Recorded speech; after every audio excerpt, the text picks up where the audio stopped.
Alright, so last month we saw the release of Robin Hood, the one starring Taron Egerton and Jamie Foxx that ended up being what was considered, one of the biggest box office bombs of the year, or like the biggest money loss of the year.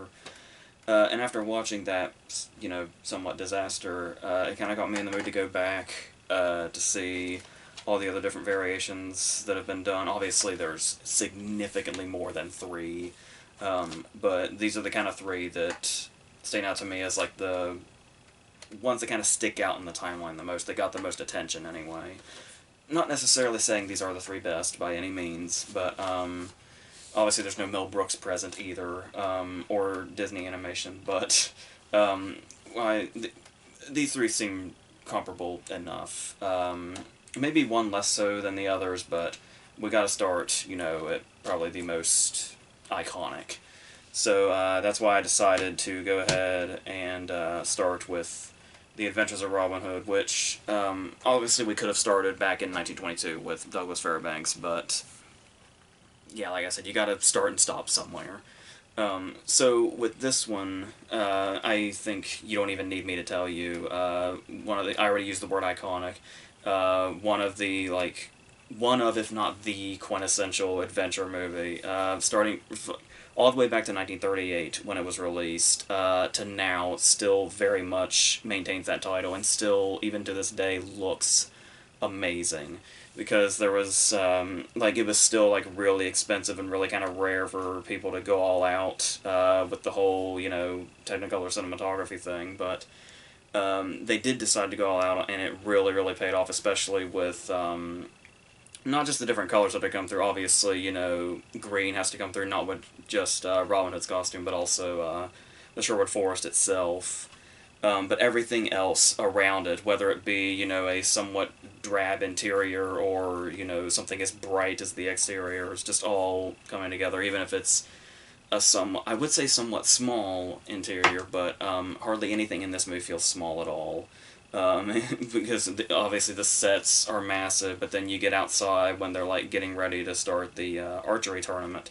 Just everything looks massive and just really comes off the screen in this big way, to the point that it's watching it now even is just so incredible to even think that it's like 1938, because it looks a good 2 or 3 decades later. It looks like maybe the late 50s or early 60s, and when you're looking at it, to think it's pre Gone with the Wind is totally insane. 1 year, but still.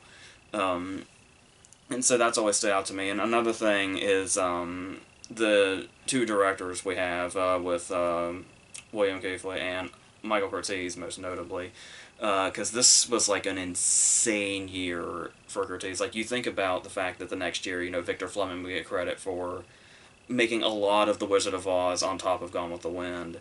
But on top of co-directing this with Keighley, he also had in my opinion, one of the best gangster movies ever, with Angels with Dirty Faces, and also Four Daughters, which ended up going on to great Oscar success, being nominated for Best Picture alongside this, and getting him 2 Best Director nominations in the same year, with Angels with Dirty Faces and Four Daughters. I'm going to guess there may have been confusion in regards to what he did and what Keighley did, in regards to him not getting him for this, with this also getting a picture nomination. But the thing, I think, also is, I'm not fully positive on this, but I think what I heard was that for the most part, Curtiz did the studio stuff, while Keighley did all the exteriors.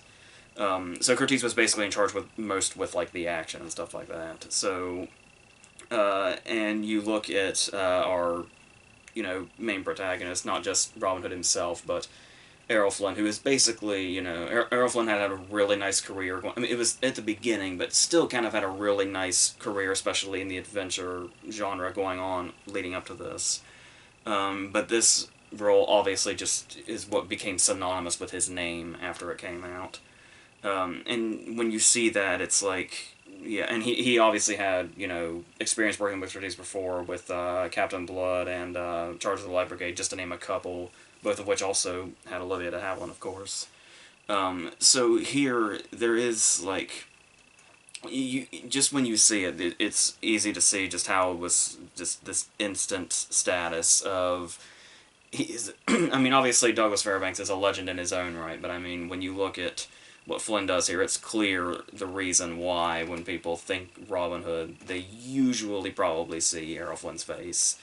Where throughout the whole thing, just immediately he's got like this whole fearless attitude towards everything, but not just that, but like when you say fearless, you imagine like maybe a bit of a reckless hero, but you always have it in mind that he knows exactly what he's doing when he's doing it, no matter how dangerous it looks like it might be. He always knows what he's doing and what he's getting into. So, on top of that, with that leaving room for this, you also have like this constant joy, not just in the character but in the performance also, whether it be a romantic scene or an action scene or a comedy scene.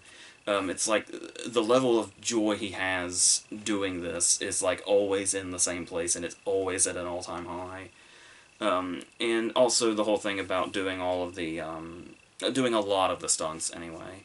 Like every now and then he jumps off of something very high and you kind of get a sense there's a reason there was a cut there. But then you've got scenes like when the gate's coming down and he cuts the rope and goes all the way up without there being a cut, and stuff like that. And also the sword fights as well, particularly the one at the end of Basil Rathbone, obviously, where it's like it doesn't just look like, because obviously there's a thing to movie sword fighting, and it usually looks really choreographed, and like they're just kind of hitting swords together without actually trying to kill each other. More often than not, when Flynn's in a sword fight in this movie, it looks like he and whoever he's fighting want to kill each other. But there's still like that sort of, theatricality to it enough to where it comes off in both ways, where it does look like a real fight, but also at the same time, very movie-like, but in a really appealing way, also. And also the romance angle. It's one of those cases where just the way he walks into a room, even if he's got like a dead deer on his shoulders, you can see why Marion just has like an instant attraction to him. It is like gradual throughout the movie, but even if it's like an at first sight thing, you can totally buy that. Especially in a movie that's just this, really within that genre. Like it's not really struggling too much with trying to be realistic and stuff like that. It's certainly a movie that if it came out today, people would nitpick to death, particularly, the archery tournament where it's like, oh, well, we can hide, we can just put our hats over our faces, and it's like then that just works, like, you just go along with that because that's the kind of movie it is.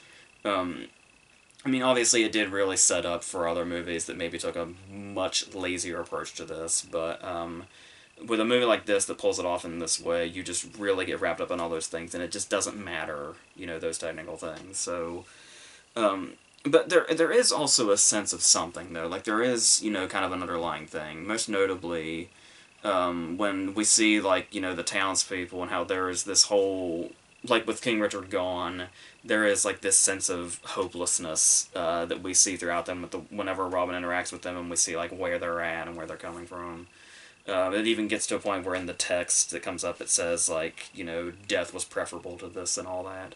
And you do, despite being such, like, a happy and joyful movie, you do sort of get that vibe when you see him interact with those people. Just enough, anyway. And then we get to, well, actually, I want to keep going on that also, the whole joy factor, because that's also in, not just the sword fights, but, like, all of the action in it. Like, there's even, the staff fight when they're on like the log and we've got like Will providing the music and all that, and there's just something really sort of like you can actually, I mean, obviously they end up being allies, but at the same time it's like you can see that if you were to just walk in on this, it almost looks like these two guys are fighting for fun, despite the fact that this seems to be a battle because they've just met. And speaking of Little John, obviously, it is, we do have Claude Rains doing nice, villainy work, even if it's a bit, confined, and he doesn't really leave one or two rooms, but still a great casting choice, and really goes along well with Basil Rathbone as, like, this sort of, evil dude. I do know there's, like, this whole thing about how, Prince John is built up to be much more of a villain in these stories than he was in real life and all that, but it's... yeah, it's just like I really am all about just kind of taking movies, especially movies like this, just from an almost purely fictional angle, no matter how much of history might be in it. It's just a slippery slope that's pointless to go down. But so and another problem I kind of do have, not necessarily just with this movie, but like kind of the whole Robin Hood story in general, is it's like it is always kind of been a bit needlessly confusing that we've got both a major villain and a major ally, both named John. I know we got Prince John and Little John, but still, it's yeah. But that. If I had to nitpick something, that would be it and it alone, pretty much. So there's that.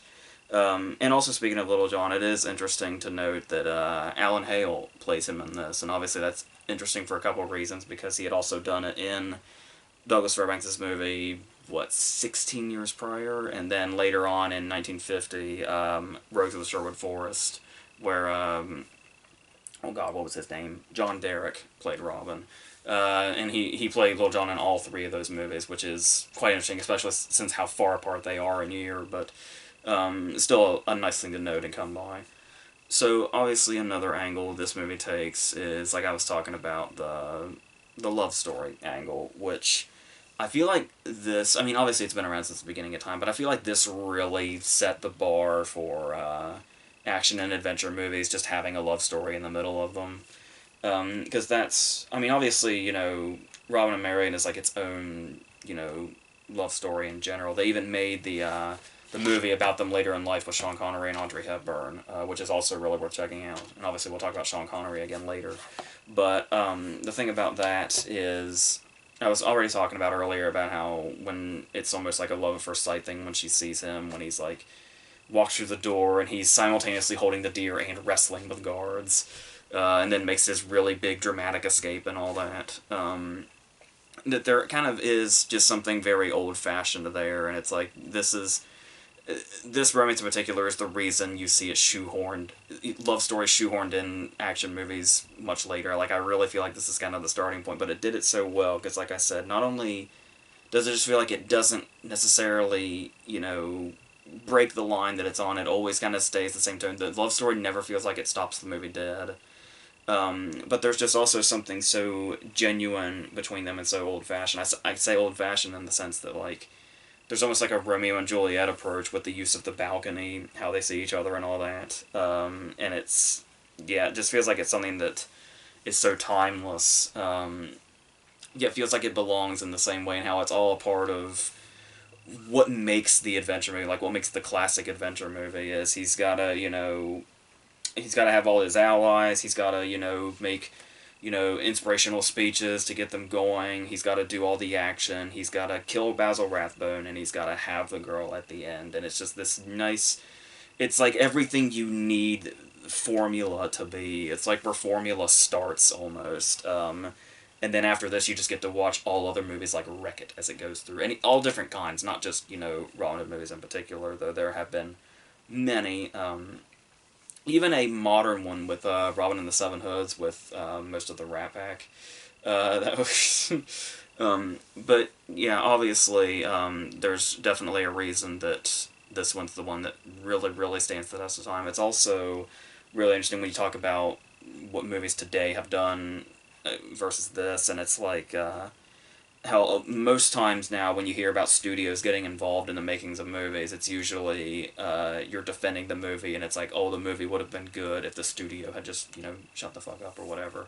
But the studio actually, speaking up with one person in particular, with Hal B. Wallace, actually, like, this could have, without the studio, this could have been an entirely different movie, and maybe potentially a worse one.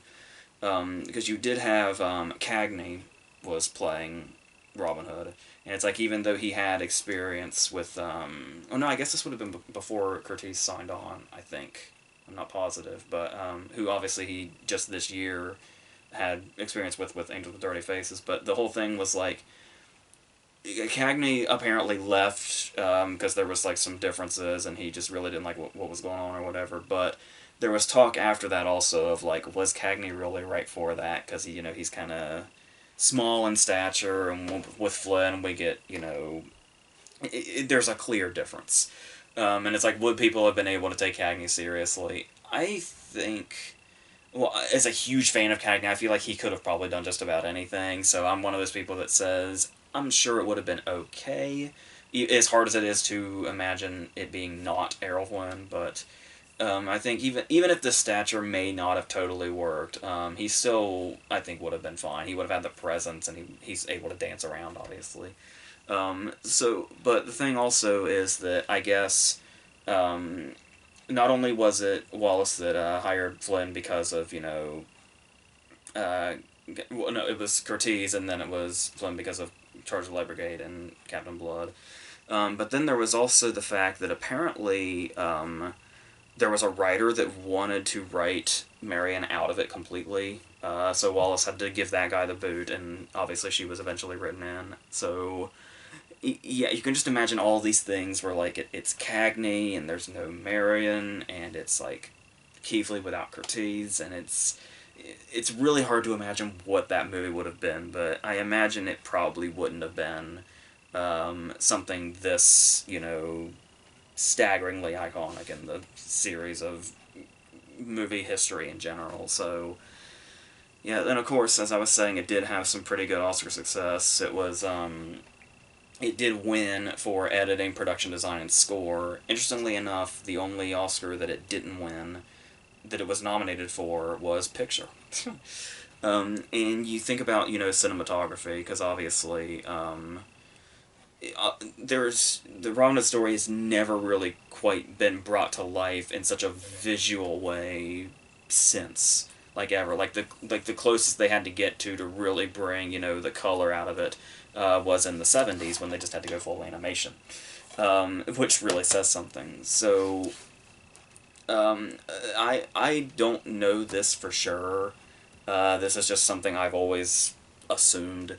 But so this could totally be out of my ass. But um, you'll notice throughout Oscar history there have been things from time to time, that movies in particular, that like change categories. Like either they'll change a category or they'll create an entirely new one. Like with supposedly The Dark Knight being the reason of the Best Picture expansion, or The Elephant Man being why the next year they made the makeup category when American Werewolf in London came out. Um, this was the year right before Gone with the Wind when they split up the cinematography category, into color and black and white in regards to what they nominated separately. And it's like, obviously, a lot of people will argue that the reason they made that category was because Gone with the Wind was out.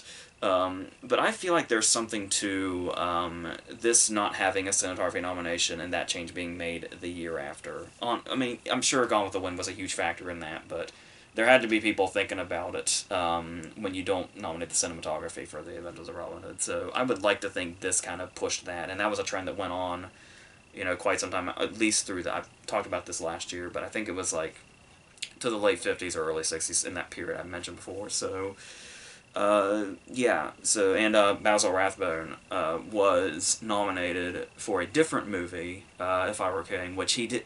Admittedly, in that movie, he did have something a bit more specific to work with and wasn't just kind of playing the villainy role that he is here. It was a bit more, layered in a way. He had more to work with, so I can see why they go for him for a different movie than this one. But surely, the double those helped a lot. Um, so yeah, I think that's all I really have to say about this one. Everything else just kind of speaks for itself. So obviously, cinematic greatness at its finest. So now that we've talked about the most universally beloved Robin Hood, do you wonder if there is another beloved one, or maybe one that's a bit more not so beloved? Well, you kind of get the best of both worlds with Robin Hood, Prince of Thieves, the Kevin Costner version. So, with this one, obviously, this was the time where, like, we were talking about, the joy and all that, and everything being all bouncy. So the thing now is, this was going to be the version that was going to be like the gritty version, where there was going to be bloodshed on screen, attempted rape, Christian Slater dropping an F-bomb, full blown psychopath villain in the Sheriff of Nottingham. And what was the result of all this but something so incredibly 90s?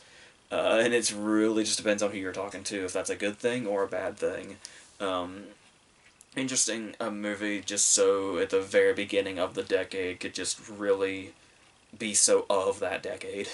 So obviously, with that said, of course, this was the year after Dances with Wolves, and this was Costner's next follow up. So everybody was saying it better be really damn good if you're gonna, bounce back after, winning Best Picture and Best Director and being on top of the world. Being 2 years after Field of Dreams too, so it was like Field of Dreams, Dances with Wolves, this. So this really, really had to be something. Otherwise, everybody was just gonna tear apart his reputation for all it was worth. And honestly, I don't think he's that bad. I know, like, a big complaint, particularly from critics at the time, was they thought he was incredibly miscast. I don't really think that at all. I know Costner gets like a lot of hate, even still today, for like kind of having a lack of personality and all that. But I don't know. When I was I guess growing up and starting to watch a lot of movies, Costner was always kind of like one of those guys, like one of the greats. That could just be me being raised by my dad, but yeah. So I never really saw Costner as like this person that couldn't do certain things. And when you think about this role, it's like yeah, like like one of the ultimate Robin Hood scenes when he's on like he stands on the overturned tree and he's giving out the speeches and all that. The "We'll take it back" scene. It's like I don't see anything really too wrong with that, but I think another thing is that there are also a lot of people where like we were talking about how Flynn is like the quintessential Robin Hood and all that. So despite all the different variations of this story and this character that there will be a lot of people where it's like if it's not Errol Flynn, I don't want it. We're seeing that a lot today with many other characters, but in particular this case, it's like I mean, while I do agree for sure that Flynn is the quintessential one, I don't feel emotionally attached enough to be able to say, well, Costner's not doing what Flynn was doing, so fuck him. So that's not really the approach I take to this movie. So I'm more or less on board with that, even if I feel like if there's a lot of flatness in the movie, which there is, it's not him to totally blame. Maybe some can be, put up to him, but for the most part, my point is I don't think he's necessarily miscast. But obviously, what this movie has that many of the others don't is a much more recognizable villain. Obviously, Basil Rathbone and the sword fight is one thing. I think it's less that Basil Rathbone's Gisborne isn't like memorable in himself, but it is that final fight that is. With the shadow on the wall and all that. So for this one to actually go all out and make a really big, memorable villain in a character that up to this point we'd mostly just seen as portrayed as like, the cowardly, on the side character that's hardly ever mentioned, is now brought forth front and center here, as played by Alan Rickman, who not only did he win a BAFTA for this, but he obviously very much took on his own approach. And apparently the story goes that he turned the part down twice because he just really wasn't interested. And the only reason he would take on the part is that they just let him do whatever the hell he wanted. And obviously that shows. And obviously, this ended up getting a lot of criticism because they were like, it seems like he's in an entirely different movie. And it's like, yeah, but the thing about that also is that the makers themselves clearly knew what they were getting. Like, if you watch this and one of your criticisms is that Rickman seems like he's in an entirely different movie, it's basically like, that's the price we had to pay to get this performance. Because this was going to be the only way. And obviously most people will tell you that they'd rather be watching the movie that Rickman's in than the one that Costner's in. So what we have here is a lot of... He has a lot of memorable lines for starters, but it's really less the lines themselves and more like that delivery. Like, there's only so much one actor could have done with the no more merciful beheadings and call off Christmas. It's like there's only like that's a line that would have been memorable in the other sense on the other end of the spectrum, if not for the fact that it was delivered in that fashion by an actor like Rickman that knew exactly what he was doing with this role. May not have cared about what movie he was in, but as far as this role by itself, where it seemed like was all his vision was in, really just adds to just how larger than life the character is, because he had that much focus on it because he was basically saying fuck the rest of the movie, which is commendable to an extent. It's like you kind of gotta pick and choose your battles there, where it's like whether to criticize him for not kind of going along with the whole thing, but once again, that's on the people that cast him because they knew that was the one option, that was the one condition that he would do this. So they got what they wanted in multiple ways, I suppose. Kevin Reynolds being the director, of course. We'll go a little bit into him later, but in the meantime, we've also got those moments where sometimes he doesn't even have to say anything. Sometimes we get the scenes where like the flaming arrows come down and there's all this carnage around him and this whole attack. And he's just there, like on his horse, just picking his teeth while this happens. Just little flourishes like that. But then you also sometimes get lines like when he walks past the women and he's like, you come to me at 10:30 and then you at 10:45 and bring a friend. Just things like that end up being what makes this character work. It's just like he's just these little individual moments throughout. And it's like every time he comes back, it's like, what is he going to do next, or what is he going to say next, and how is Rickman going to pull this off? So it does become probably one of the more exciting things about the movie for sure, and does break up what monotony the rest of the movie may be bringing in. Because you do have other things on the side here, like you've got Christian Slater as Will Scarlet, and this is a subplot that I feel like could have had more meat to it, if with better writing, with better dialogue, more so, because it's like on top of what they're doing, it doesn't seem like it's fully there. Like there's obviously like a sort of rivalry, but it just feels so surface level, and it's like you're kind of supposed to wonder why, because of the reveal later. But it's like it just doesn't really matter. It's just something that's there. And that makes you think that even more so when you see what the payoff is, because this scene, when he asks him, basically, why do you hate me, and Slater answers him, and it's like it's a really good scene between the two of them. Slater especially sells it really well, but the leading up point to that is like, I mean, it's nice that this scene is effective enough, but it's like, can you imagine if the rest of the scenes between them had some meat to them, had as much meat as that does? That could have been a great scene, but as is, it's just sort of the payoff, a good payoff to who the hell cares lead in. So I feel like that did Slater a disservice, because if he did the rest of the movie the way he does that scene, he could have really made a memorable character here. But it's like really that scene and the "fuck me he cleared it" line is like the only things you really remember about Will Scarlet in this movie, unfortunately. Another person they kind of did a disservice to was Michael Wincott as Guy of Gisborne, which is amazing casting. Oh, I really wish we could have gotten something more in the style of like, or story-wise, the original, the part that Gisborne plays in that, with Wincott playing him, because this dude knows how to play his villains. Obviously, this was I think at this point in time, he's probably best known for talk radio, but it was 3 years later he played the main villain in The Crow.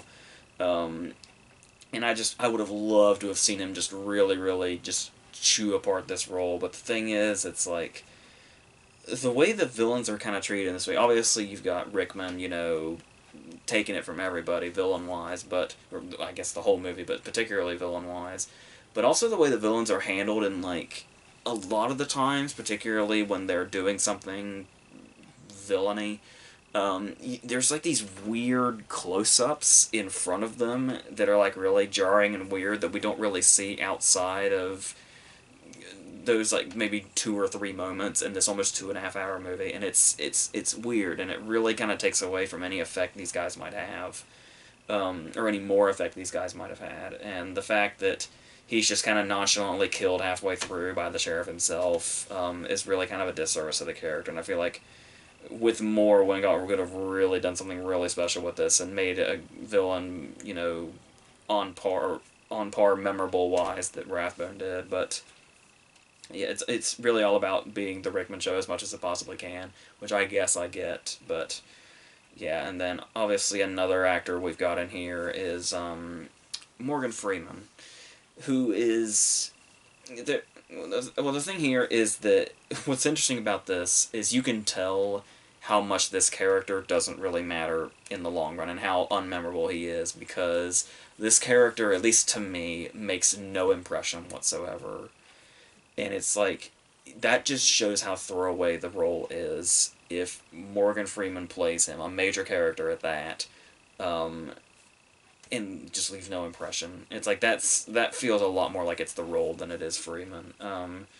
And what's really interesting also is the fact that apparently that's not so much what the whole Freeman character was criticized for at the time. Apparently, there were a lot of complaints. And go figure, this is 1991. When people saw the Freeman character added into this, they thought it was the movie being overly PC, because they thought the studio was saying, oh, because of PC, Robin Hood needs a black companion or something.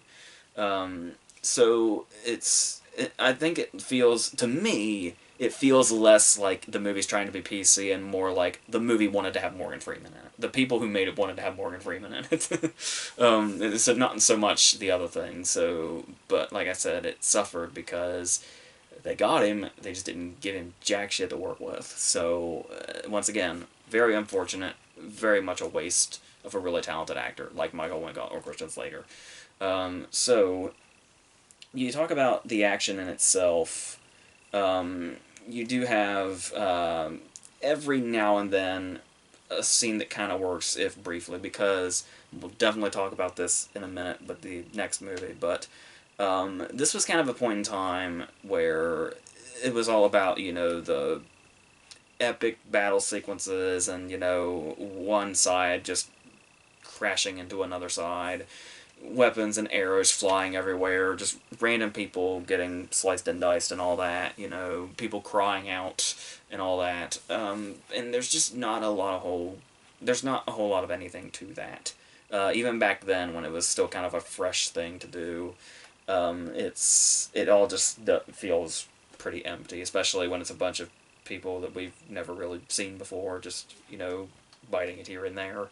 But every now and then, like the final fight between Costner and Rickman is more or less, exciting enough compared to, the rest of the movie. Then there's just these small scenes, like when they're being chased by Gisborne is like a nice rousing scene and all that. But I mean, overall, it's I don't know. There's not really much I take away from that action wise. And once again, if you're making this big epic that's like 2.5 hours with a lot of scenes like this, you should really probably be picking that up a little more. But to me, I just don't really go for that. So obviously, there's one more thing about the Robin Hood lore, or whatever you want to call it. The Robin Hood formula, I guess, is actually more of the right wording, but the romanticism with the Marion character. And once again, I think it was getting accused of being PC because they made Marion a bit tougher in this one, as you could probably notice. But for the most part, as far as the romanticism goes, the score tries to kind of have that old-fashioned feel to it when the more romantic scenes are happening, and it's like you can sort of feel the outer layer of that. Like the romanticism is like right there to being something that like really is this sweeping thing in the middle of the movie and really adds a certain heart to it, the way Flynn and Dowling did in Adventures of Robin Hood. But it just doesn't quite land. And I think it's is it Mary Elizabeth Master Antonio that's Marion in this one. I don't know that it's anything she's doing wrong. I think it's just I don't know, but on top of that, you also get like lines that sort of almost seem to intend to bring it down to where it's like you have like one particular moment, particularly towards the end when they're getting married, and it's like, oh, okay, we finally reached the peak romanticism in this movie. So what are they gonna do? So he says, "You may kiss the bride," and his line is, "I know that." I don't really know what that line was supposed to accomplish, if it was supposed to be comedic or what. But it doesn't. It's just kind of like that surefire sign of this portion of the movie's not really working. So and apart from just the romanticism, it every now and then it does attempt, like emotion, like the birth of the baby scene. Like there is a little something there, but the scene itself is just so oddly placed. That kind of stands out more than anything else in it. So I don't know, but I was talking about the score, just in those romantic scenes, but obviously the score in general managed to get pretty famous, and it's still something I think that is one of the aspects of the movie that does receive acclaim, despite the fact that the only Oscar nomination this movie scored was song, the Everything I Do song, the Bryan Adams song. I don't know. I always felt like the music in this movie, whether it be the song or the score itself, even if they stand alone fine, they're such a weird fit to the movie for me. I don't know, that's just always seemed weird to me. I think it also has to do with the fact that, you'll notice at the beginning of the movie, you see the familiar Morgan Creek logo, which usually has that famous music with it, but in this movie it's like a silent Morgan Creek logo. And that's when the movie begins, and you realize that's because the song that usually plays during the Morgan Creek logo is the theme to this movie, the opening theme. And that's why it's Morgan Creek's theme. So when you know it more for the company logo than you do the movie itself, it's pretty jarring inside the movie and seems almost like it cheapens it a little bit, like makes it actually feel cheap. But that's probably that could just be a problem with me. But like I said, that music and that song, it's like if I didn't know, I never in a million years would have associated with this movie. It's pretty bizarre, but yeah. But at least we do end on. I don't know if it's a direct reference to Robin and Marion or not. It'd be a weird one. Number one, given Robin and Marion's ending, but also the difference in casting. But yes, when he does finally return at the end, and it's Connery, and it's like this was back in that time when you could do cameos in movies and nobody knew they were in there. Like you could have surprise appearances and nobody knew otherwise, let alone months in advance. And it was so you can sense like this really big thing about that, but yeah. So we end on like that kind of high note, but then again, it was like when I remember when this well not remember, but when I read a while back. Obviously, I was like one when this came out, but the idea that a lot of people thought this was terrible in regards to being a follow up to Dances with Wolves. So the thing was like, well, maybe Costner will get him next time. And like maybe the next time Costner takes on something of this magnitude, it'll be something. It'll be something really big and something everybody loves. Well, as far as things of this magnitude, particularly with this director, the next thing the two would do together, I believe, was Waterworld.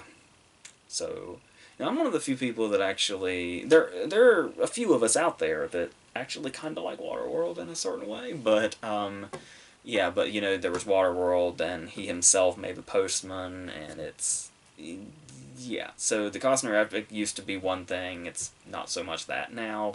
You could say maybe this was the start of that, but there are still a lot of people that will absolutely stand by this movie. So I don't know that I'm one of them, but it's something that I have on in the background sometimes because it's easy, I guess. So that's easy to an extent. This is one of those cheap ass DVDs where you it plays the first half and then you have to flip the damn thing over for the second half.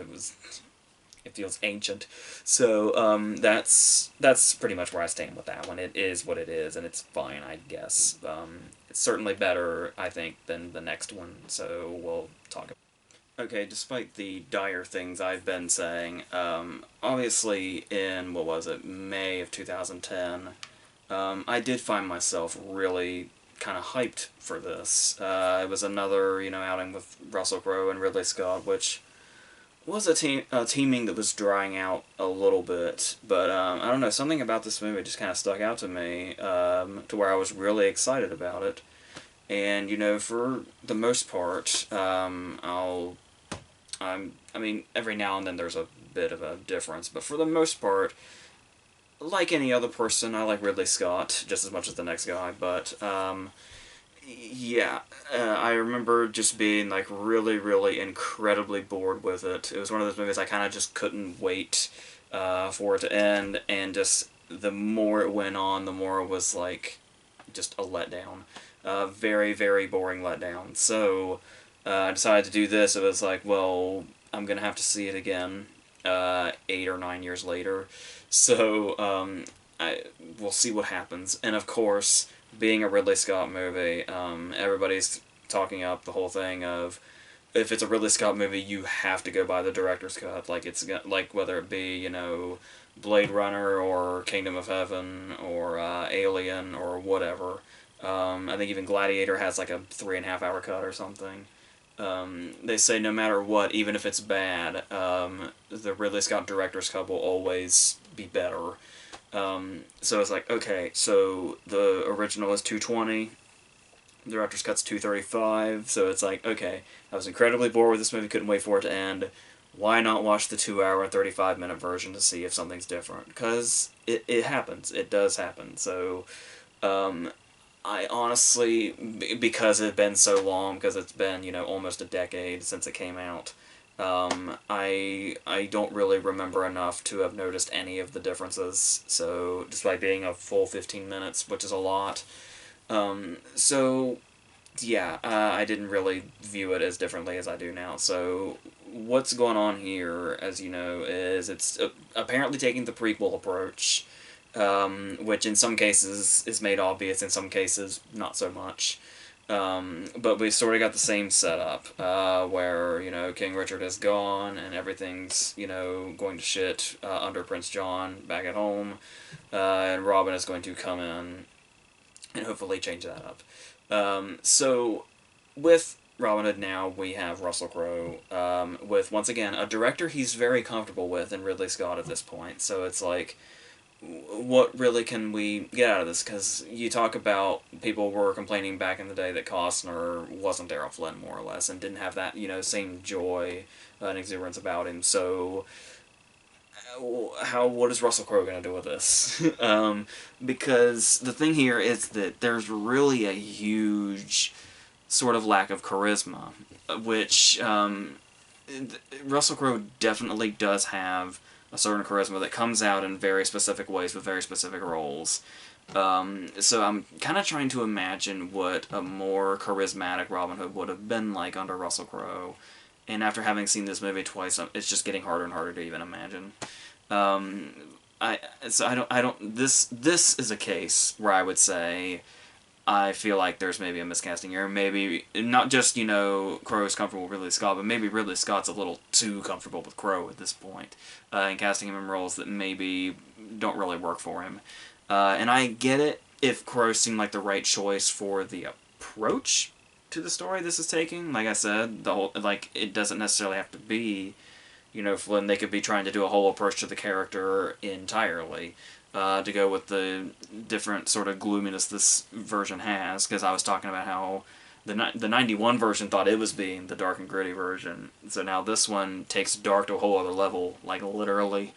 And I don't mean the really cool shot in The Adventures of Robin Hood when the arrow goes past the candle and kills the dude in the dark, when he gets submerged in it. No, this is a movie that is like incredibly dark and incredibly dreary, to the point that when Robin Hood and the Merry Men are doing their thing, we practically see it in silhouette in a dark forest. And like I said, that's not necessarily just me comparing it to the bright color extravaganza that was The Adventures of Robin Hood. No, just in general, you kind of want to see the damn movie you're watching. But so he doesn't really care about that. But going back to Crow, I kind of got sidetracked. There are moments here where it's like I can kind of see it, like when he's going around and he's talking to, when he gets the idea, and like I said, you always get the scene where he talks to the Merry Men and builds them up, and he's talking about how the way the plan where it's like the knights are only identified by what they wear, we can do this, and it's like that kind of feels like we're getting towards it. And then when they all get together and once they're in the forest, it feels like this should be the starting off point. But it takes a long time to get here as it is. But it just never gets there. It just stays in this sort of, well, another thing, not just the whole dark and dreary factor, but what I was talking about with the prolonged battle scenes, and yes, this is full of them. And it's like, we start with one, and then it feels like every 15 or 20 minutes or so there's a new one in various different sizes and lengths.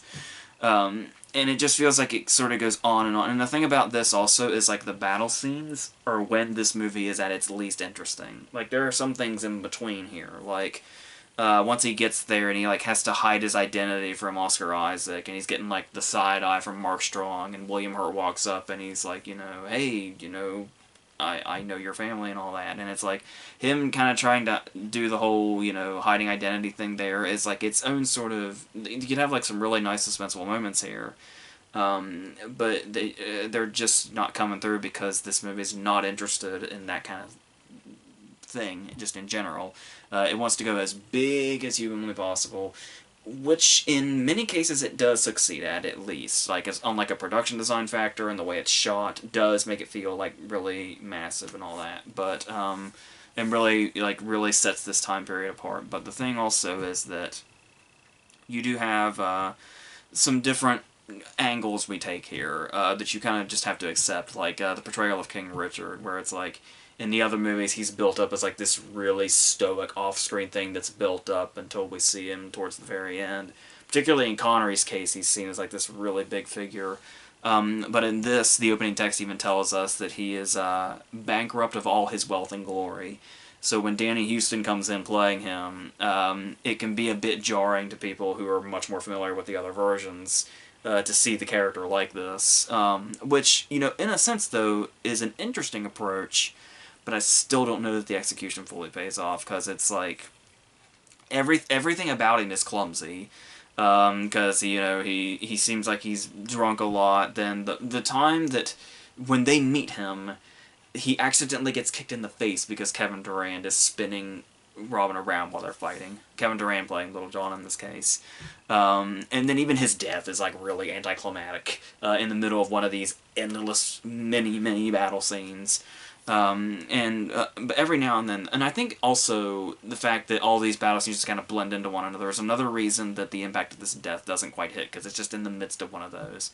Though he does have that great moment after he's been hit, and they scream, physician, and his response is, why, Loxley, you're not feeling well. It's that line is really good and really says a lot about the character without having to go really into it, but still, it's jarring. Like I said, props to it for doing different things than the other versions that we've seen did. But it's like I said, it's all in the execution, and I think that's where it ultimately fails. But the idea there is nice. So we've got our two villains with Oscar Isaac doing Prince John and Mark Strong as Godfrey. And Mark Strong is effective here enough, but I mean, it is we had just had, Sherlock Holmes and Kick-Ass and The Young Victoria, to an extent, Rock and Rolla. So it's by the time this rolled around, it's okay, Mark Strong, you don't have to be the villain in every movie now. And it was, once again, something else that kind of seemed a bit dried out at the time, but he still does manage to bring that villainy presence that he can do and really go into this part, and makes it something that sort of goes above his casting, thank God. So he does have those moments. I mean, he does have, you know, those moments like, you know, eating the oyster or the clam or whatever it is while it has blood on it and all that.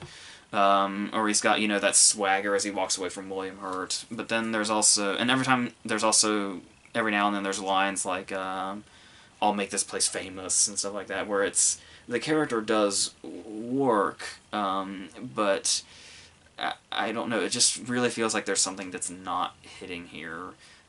These villains can also seem really underwhelming if you want to really do them a disservice by comparing them to what Rickman was doing in Prince of Thieves, but also you've got Oscar Isaac here, and Oscar Isaac obviously showed that this was before he was, like, really becoming a big deal. I think when I saw this, he was still that guy from that Nativity movie.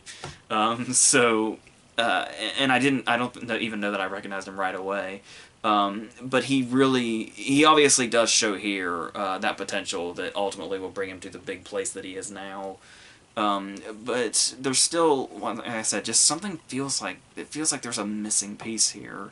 And one thing that had occurred to me when I was last watching it was I couldn't help but I think that Isaac seems a bit too young for the part. I mean, I suppose that actually helps a lot in regards to the way the character acts and the way he, you know, treats everybody around him, but still, and like I said, his performance is strong for sure. But it just really feels like, and maybe that's my subconscious doing a Rickman comparison, which I'm not trying to do. But there's just something all around underwhelming about this, and it really says a lot about the big picture too. Um, so, and I think another thing here also is that even though it does seem to want to be doing, you know, the dark and gritty thing, its self-seriousness really is an obstacle with itself. Like, it really is so serious. Like, every now and then you'll have, like, a haha cute line, like when, they're slowly rounding up who are going to end up being the merry men, so when somebody suggests they come along, Robin says the more the merrier. And then, there's, you know, little lines in there, like, lines like, you know, why do they call you Little John, and stuff like that. And it's like, these cheap, easy laughs is what it goes for. The kind of cheap, easy laughs you kind of expect out of a movie like this. It's just sort of, yeah. So you get what I mean if you've seen enough movies like this. And like I said, it all just seems, you know, going down the line. I mean, there is another character in here that I overlooked, which is Max von Sydow, who does have, you know, just the normal sort of part Max von Sydow would have now. But the scene that he gets where he gets to fight with Mark Strong and kind of gets to go out on that note is a really good scene. That might be one of my favorite scenes in the movie, actually. But that's, yeah, once again, 2 hours and 35 minutes, one or two standout scenes is not going to really cut it.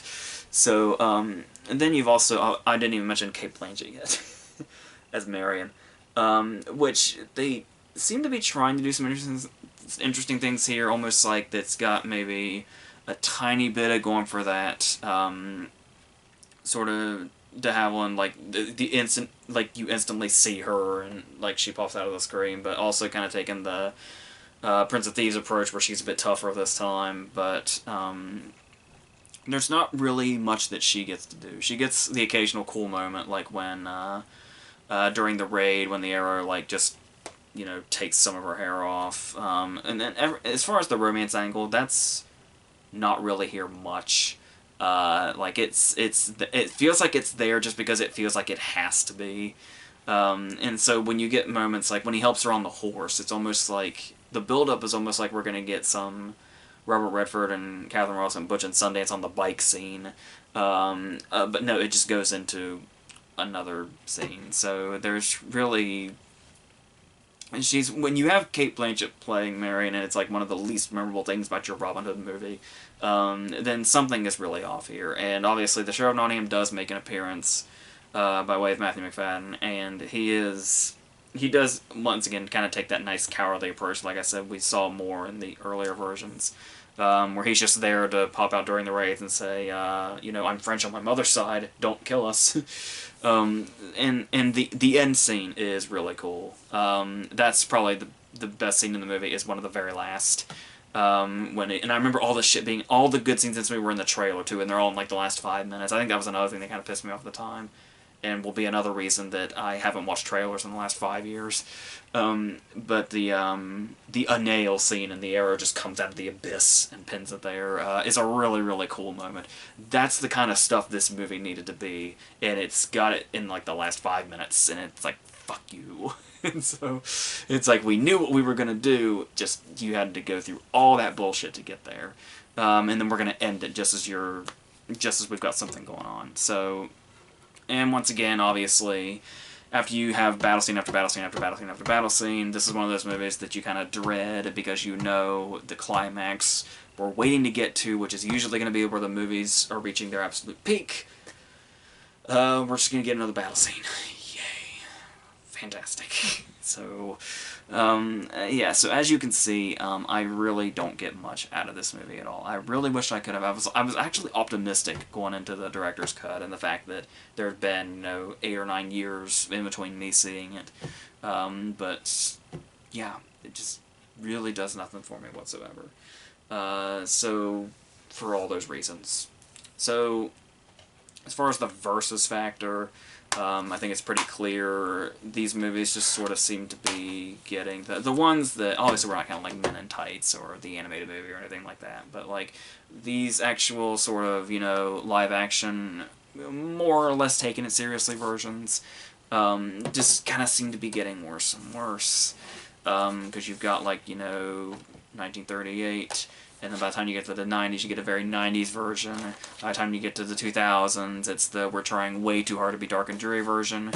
Then you get to last year with the Taron Egerton and Jamie Foxx thing, and you don't even know what the fuck is going on anymore. So, yeah. So this is something that can be put to rest for a little while, I think. Until... I don't even know. I don't know how you can do this now, but... yeah, it's obviously going to be... Whoever's going to do it next is going to be taking a bit of a risk. But obviously we know there's a fine line between taking a risk and doing something really stupid. So, we'll see what happens. But, it's sort of like this last time where they spent $100 million on a Robin Hood movie. that was that. So, yeah. So, that's all this is. The next one, we're actually going to start another... I'm going to do another month leading up to Oscar Sunday, where each versus is going to have at least one Best Picture winner in it. So we're going to do like a comment thing from the start. I just mentioned Robert Redford a little bit ago. We'll be talking about him. So, yes, so until that, that's